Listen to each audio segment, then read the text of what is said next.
So, good afternoon, everyone. Raquel Tamez here. I am the CEO of SHPE, the Society of Hispanic Professional Engineers, and I'm excited to present to you today here at the Latitude Conference. And my presentation today is about Hispanics in STEM and how we are the future imperative. So for the next few slides, I'll talk to you about the current landscape. I'll talk to you about SHPE and then the business case for diversity and inclusion. So let's get started. So what do I mean by the future imperative? And I'll walk you through 4 phases of that imperative. We'll talk about defining the need and the numbers, and then the vision for Hispanics in STEM, and SHPE in particular, its mission, its vision, what SHPE provides in the form of programs and events like conferences and convention. And last but not least, IDEA, inclusion, diversity, equity, and advocacy, and the importance of IDEA and the 8 powerful truths of diversity and inclusion. So let's start by the numbers. So Hispanics in STEM, opportunity abounds, but we have work to do. So when you look at Hispanics in the economy, the Hispanic population is 18% of the US workforce. And when you look by 2028, the projected STEM job openings rise to a level of 10.6 million. The growth in STEM occupations is on the rise. 8.8% STEM occupation growth by 2028. And those organizations, those STEM organizations that focus on diversity and inclusion, and there's data and science to support this, that with an added 1% representation of Hispanics, revenue increases by 3%. Same thing for those companies with diverse and inclusive workplaces will see a 35% increase in their industry earnings.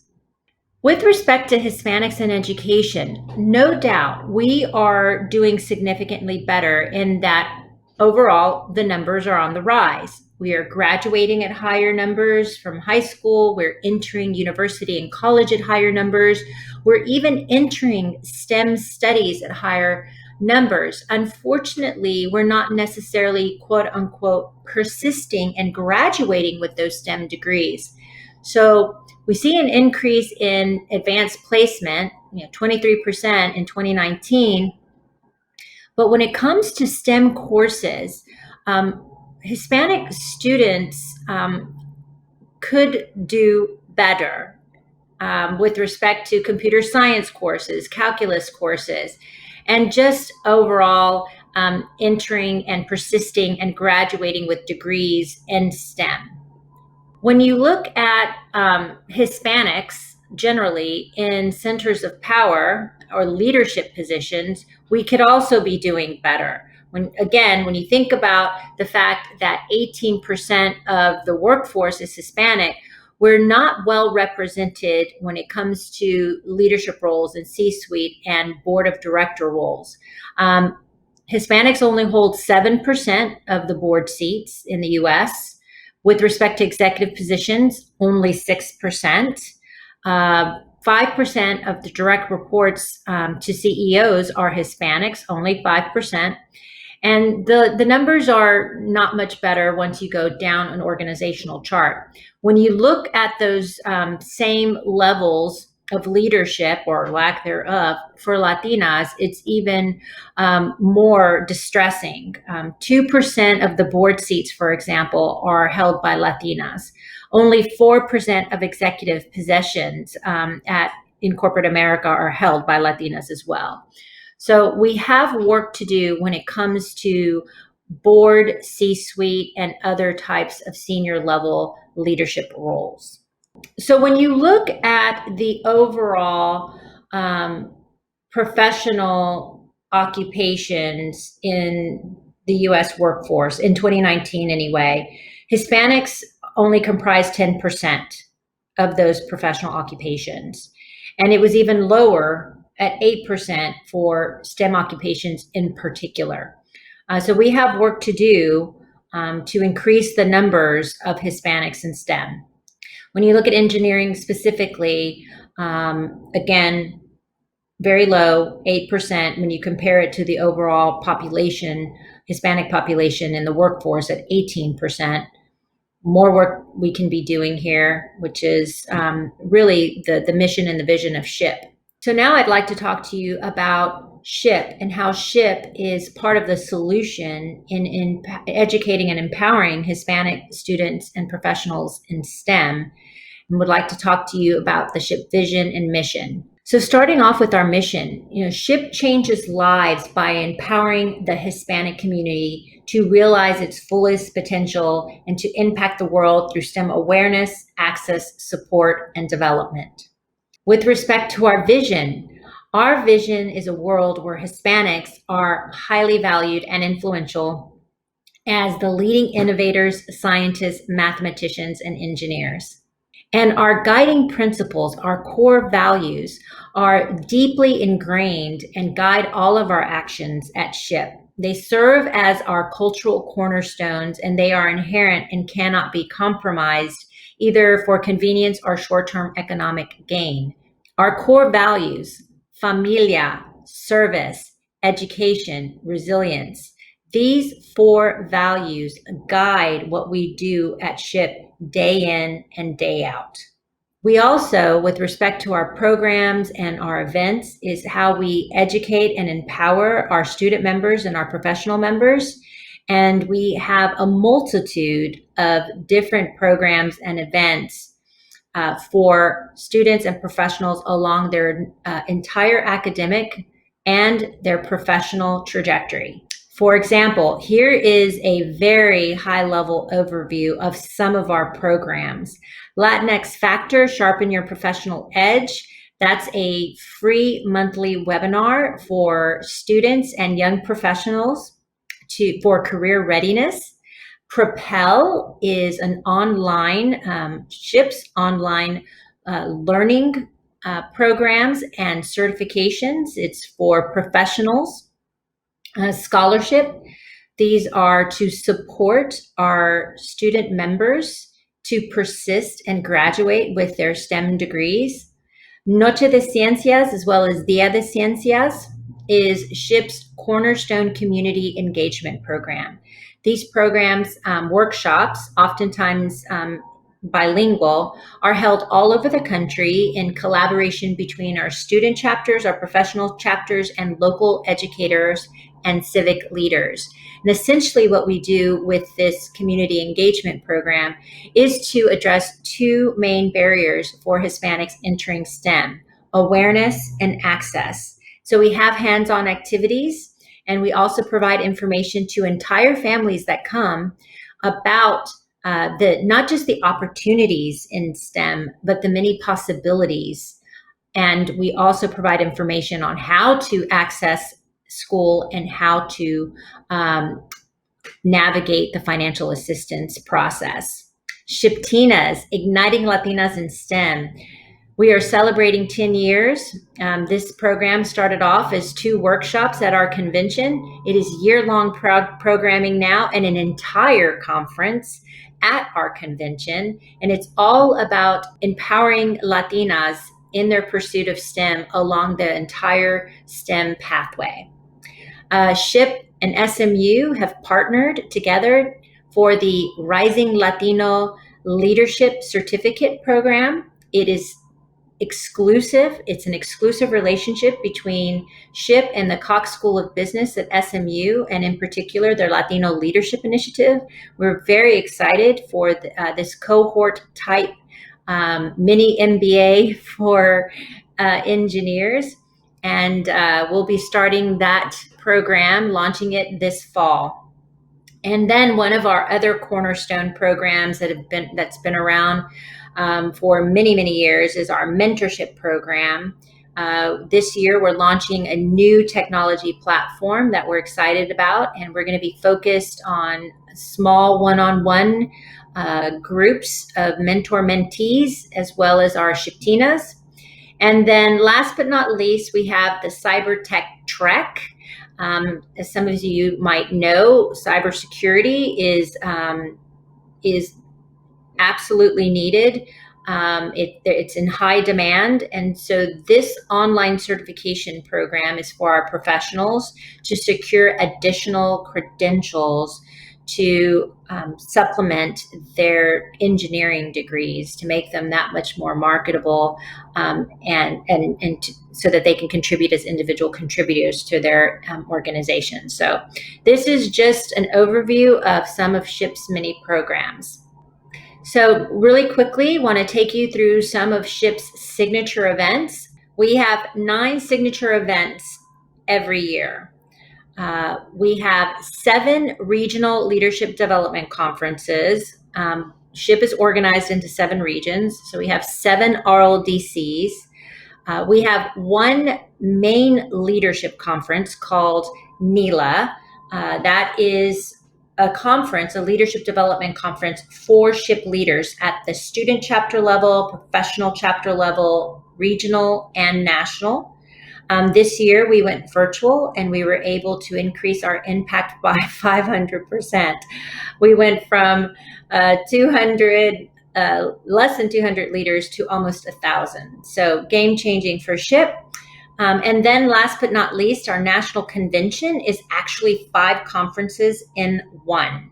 We have our pre-college conference, SHPTinas conference, our academic conference, which is our undergrad, grad, professors, deans, our various competitions like extreme engineering, design challenge, hackathons. We have a Dean's Roundtable. We have a Faculty Development Symposium. That all happens within our academic conference. We also have professionals in STEM. And this year, we're actually co-locating with the Hispanic National Bar Association. They will be co-locating their Intellectual Property Symposium at the SHPE National Convention. Again, this is also virtual. The last and final conference of this convention, so it's 5 conferences within one, is our technology and innovation. So anything having to do with technology and innovation and entrepreneurship happens within our tech and innovation conference. Just want a high-level overview of SHPE's membership. Here's our geographic footprint. We are a national organization. We're organized into 7 regions. You can see here our largest region is Region 7, Florida, Georgia, North Carolina, South Carolina. Next in the running is Region 4. That's primarily all of our East Coast chapters, both student and professional chapters. And then right there next to chapter or Region 4 is our Region 5, and that's predominantly comprised of Texas, and it also includes Oklahoma and Alabama, Arkansas, Louisiana, Mississippi. So you can see here how our national footprint is laid out within our 7 regions. With respect to our member demographics, we have work to do when it comes to the male-female breakdown. Membership, as far as male membership, is around 70%. Female is around 30%. That actually mirrors what's happening in both student and professional gender breakdowns in engineering. But we are making strides at SHPE. With respect to our membership, total members, ours is predominantly a student organization. Of the 13,382 members, 80% are students, and the other 20% are professionals. When you look at our chapters, we're organized into student chapters and professional chapters. Student chapters are predominantly located on campuses at universities and colleges around the U.S., And then our professional chapters are predominantly in major metropolitan areas. So student chapters make up 78% of our chapters, and the rest, 22%, are comprised of professional chapters. Also taking a deeper dive and a look at the degrees and the disciplines of our members, looking at both the student degrees and then the professional disciplines. When it comes to student degrees, the top three degrees that are pursued by SHPE members, 30% for mechanical engineering, 22% for computer science. That's actually an increase from years previously, because in conversations and in discussions with our partners, our industry partners, they're advising us, and also the trends indicate that there is a need and a demand for computer science and computer engineering. So we're advising our members in turn that there should be a focus there. So we have seen the percentage in computer science rise within the SHPE membership. The third top three degrees pursued at SHPE is electrical engineer, also in demand with our industry partners. When it comes to our professional disciplines, right now, the 20% members that are professionals at SHPE, the top three are mechanical engineers, it's a combination of many, and then third is electrical. So now I want to talk to you about the value proposition of diversity and inclusion in STEM organizations and general organizations as well, whether it's on campus, in academic institutions, or nonprofits, or government agencies, or the many corporate organizations that we work with, and those that we don't. But there are 8 powerful truths. A lot of this information came from a study conducted by Deloitte, but it talks of, and I will talk about the business case, the value proposition for diversity, inclusion, equity, and advocacy. So I oftentimes say this. Some of you probably heard me say this. I've been quoted in many places. We need to diversify diversity, and we need to make diversity more inclusive, because there are the haves and the have-nots in diversity, and organizations should be more intentional about inclusiveness. If you're not intentionally including, you're unintentionally excluding. It's a lot to unpack. But I think it's important to remind ourselves and the organizations that we work for that diversity isn't just one race, or just one gender, or just one sexual orientation, or just people with certain abilities.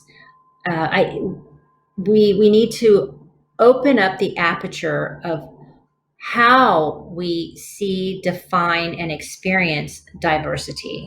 Consider intersectionality, consider people with disabilities, consider veterans that have been combat and service disabled, that have served, men and women that have served our country.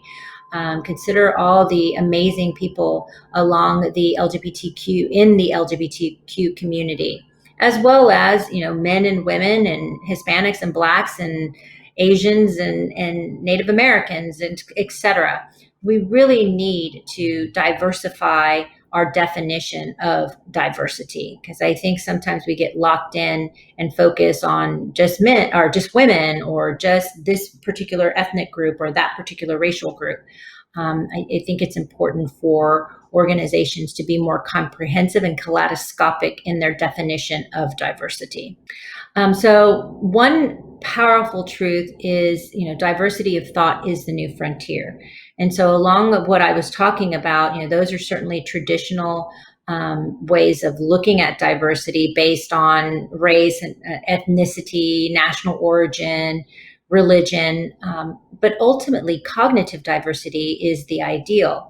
But before you can get to cognitive diversity, you actually have to have diversity in representation.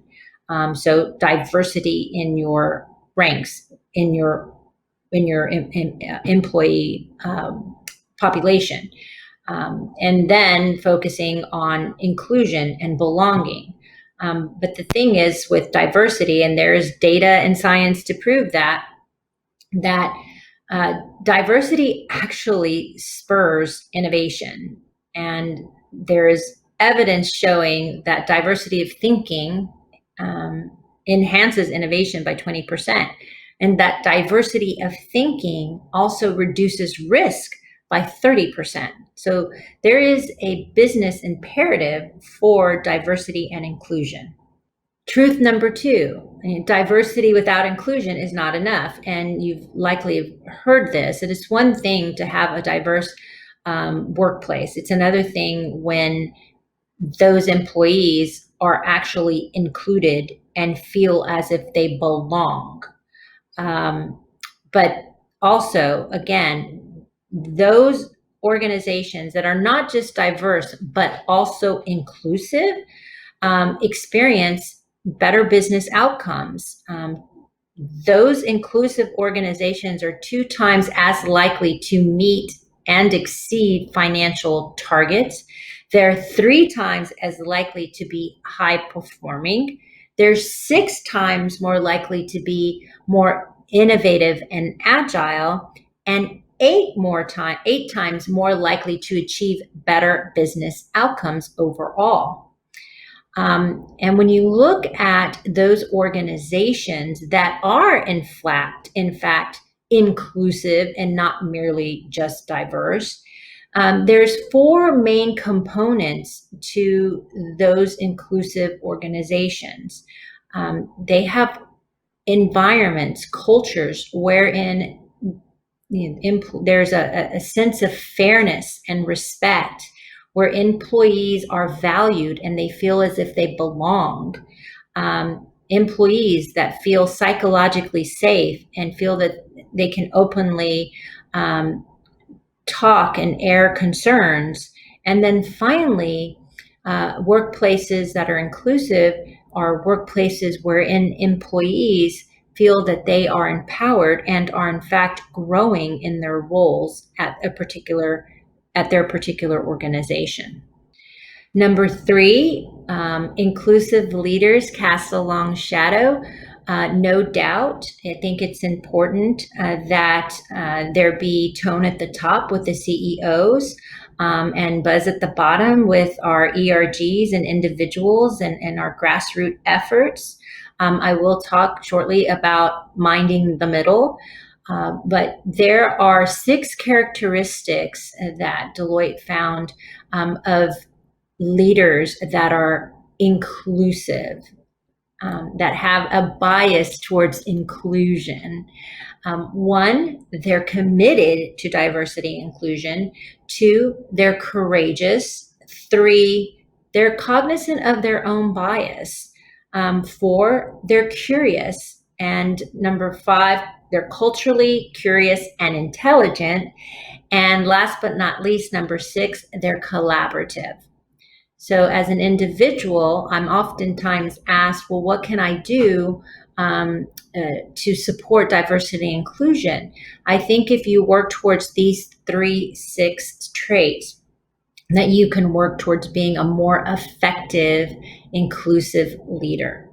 Number 4, I mentioned mind the middle, middle management. Certainly, tone at the top with the CEO and buzz at the bottom with our ERGs and our grassroots efforts. Oftentimes, I think where I've seen where organizations have not succeeded in their diversity and inclusion initiatives and efforts is they have forgotten middle management. Mind the middle. Middle managers make decisions. They are on the front lines making those decisions on where to recruit and who to actually hire, who to support, who to advance, who to promote, who to give stretch assignments to, who to retain. So I think it's important for organizations to really mind the middle and focus on middle management, bring awareness to them on the value proposition and the business case, the business imperative for diversity and inclusion, get them on the bandwagon, and help them to understand why it's in their individual best interest and in the interest of their business unit, etc. Training goes a long way. Basic things on explaining the difference between equality and equity, anti-bias training. All of this training should happen consistently and regularly and annually and should include everyone. There are different personas, or sort of like a maturity model when it comes to individuals and whether or not they're receptive to the value proposition, the business case for diversity and inclusion. And on the one hand, on the one extreme is someone who's completely opposed to that idea. And then on the other end is one who's committed. And we talked about the different characteristics of an inclusive leader. So it's important for organizations to actually understand where everyone really sits on this continuum of applying D&I, of applying diversity and inclusion, and really focus on middle management and where those individuals are along this continuum. Are they opposed, or are they committed, or somewhere in between? And then offer particularized training, awareness and training and education around diversity and inclusion and the value proposition for D&I. Number 5, so in addition to tone at the top, buzz at the bottom, those grassroots ERGs, minding the middle with managers and education and awareness and training, organizations that are successful in being diverse and inclusive also are rewiring their systems in order to rewire behaviors. So what does that mean? So using data.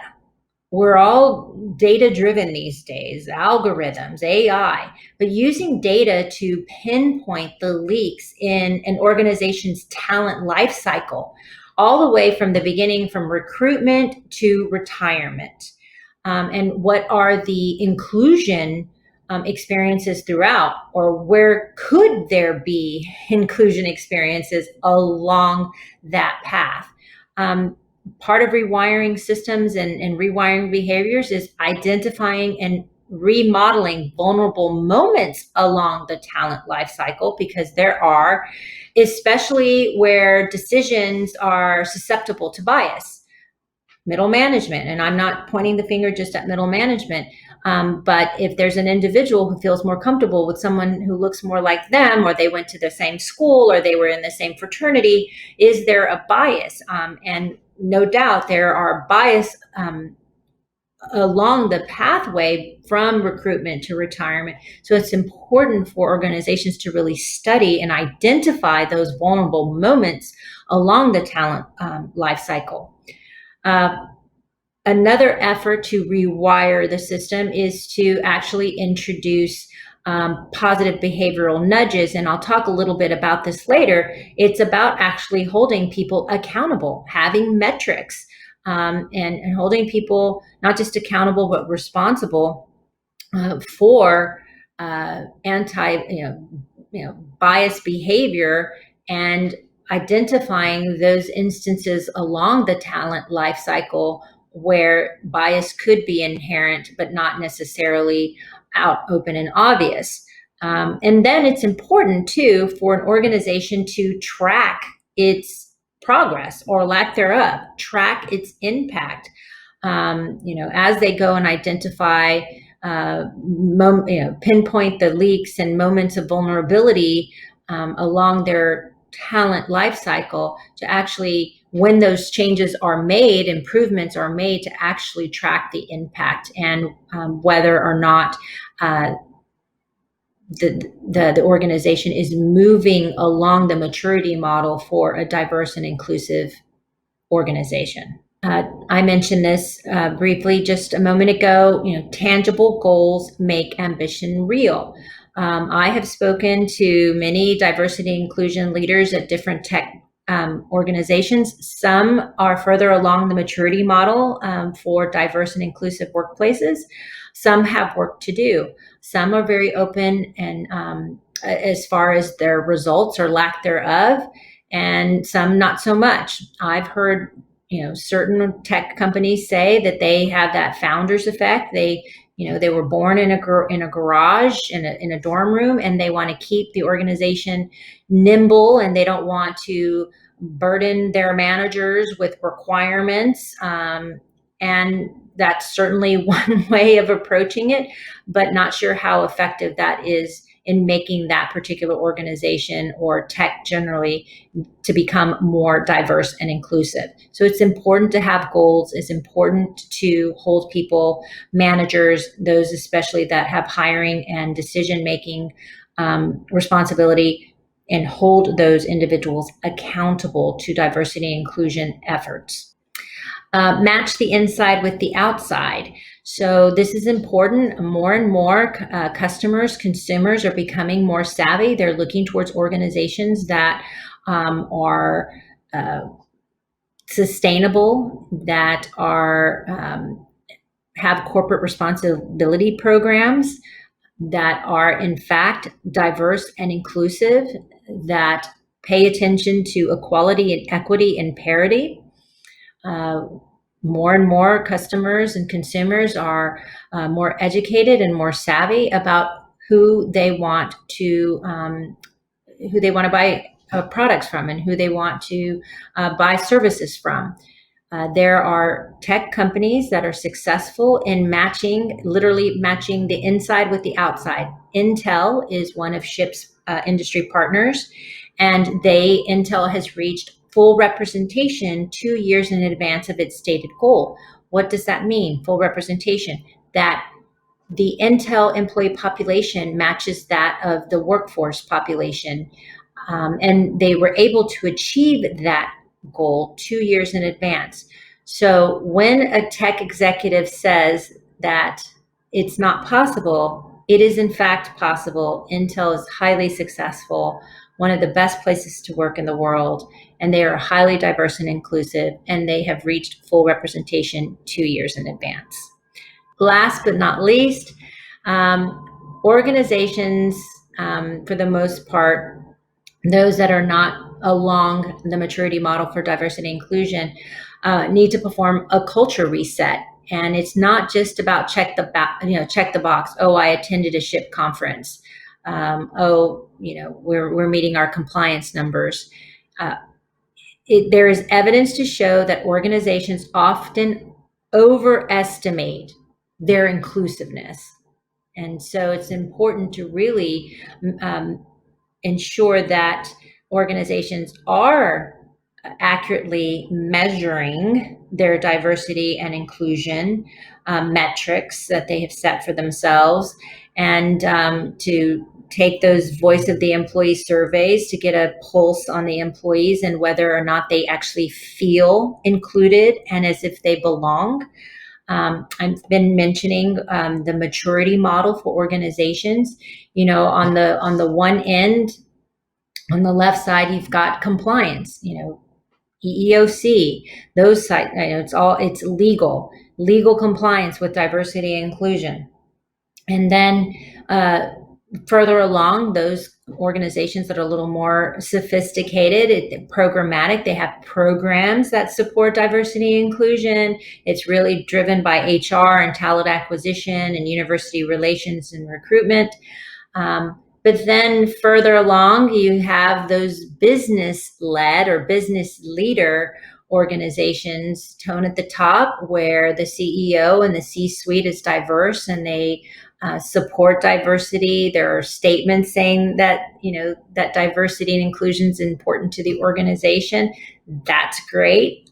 But where we all need to strive to move towards is ultimately organizations that are integrated and holistic, where even middle management understands and appreciates the value, not just the business case and the moral case, but the true value and the business imperative for diversity and inclusion, and that everyone is an inclusive leader and understands how diversity and inclusion leads to innovation and sustainability.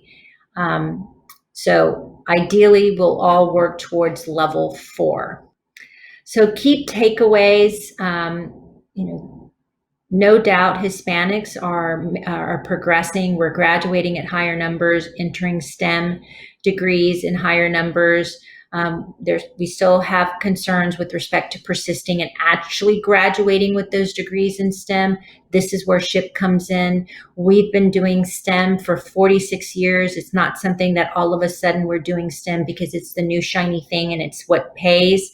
We have been supporting Hispanic students and professionals in STEM for 46 years. We have comprehensive profile of programs and events. We do, in fact, change lives and the lives of those individuals and their families. We have positively impacted the lives of tens of thousands of people. So I hope you found this information helpful, and thank you for listening. Thank you for your time, and I look forward to seeing you at the SHPE convention. Please follow us on our social media. Follow me on my social media. Please don't hesitate to reach out. I'm readily available to answer your questions and address your comments. Please remember that Hispanics in STEM are the future imperative, and SHPE is the business imperative. Thank you.